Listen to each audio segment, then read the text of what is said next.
ইরানের পররাষ্ট্রনীতি নির্ধারণে সে দেশের সর্বোচ্চ ধর্মীয় নেতা আয়াতুল্লাহ খামেনি শেষ কথা বললেও প্রয়াত প্রেসিডেন্ট ইব্রাহিম রাইসিরও আলাদা গুরুত্ব ছিল।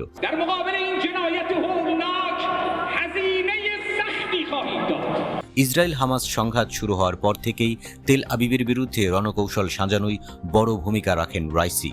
হেলিকপ্টার দুর্ঘটনায় প্রাণ হারিয়েছেন রাইসি। এই দুর্ঘটনার পর থেকেই নানা জল্পনা কল্পনা শুরু হয়। ইরানের অনেকের ধারণা রাইসিকে পরিকল্পনা মোতাবেক হত্যা করা হয়েছে, আর এর পেছনে কলকাঠি নেড়েছে ইসরায়েল ও সে দেশের গুপ্তচর সংস্থা মোসাদ। এমন ফিসফাসের মাঝেই রাইসিকে বহনকারী হেলিকপ্টার বিধ্বস্ত হওয়ার ঘটনায় প্রথম তদন্ত প্রতিবেদন প্রকাশ করেছে দেশটির সামরিক বাহিনী। রাইসিকে বহনকারী হেলিকপ্টারটি একটি পাহাড়ে বিধ্বস্ত হওয়ার পরপরই আগুন ধরে যায় এবং এতে হামলার কোনো চিহ্ন ছিল না। ইরানের রাষ্ট্রীয় গণমাধ্যম সেনাবাহিনীর দুর্ঘটনা তদন্তকারীদের বরাত দিয়ে এ তথ্য জানিয়েছে।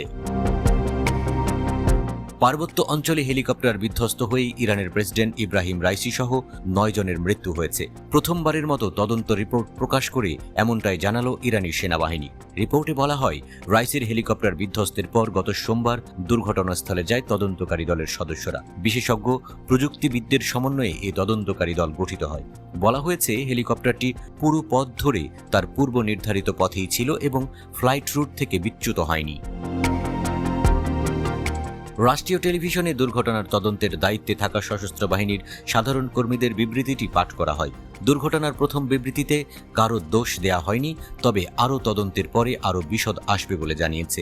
গত রবিবার এই দুর্ঘটনায় রাইসি সহ দেশটির পররাষ্ট্রমন্ত্রী হুসেইন আমির আবদুল্লাহিয়ানুর নিহত হন।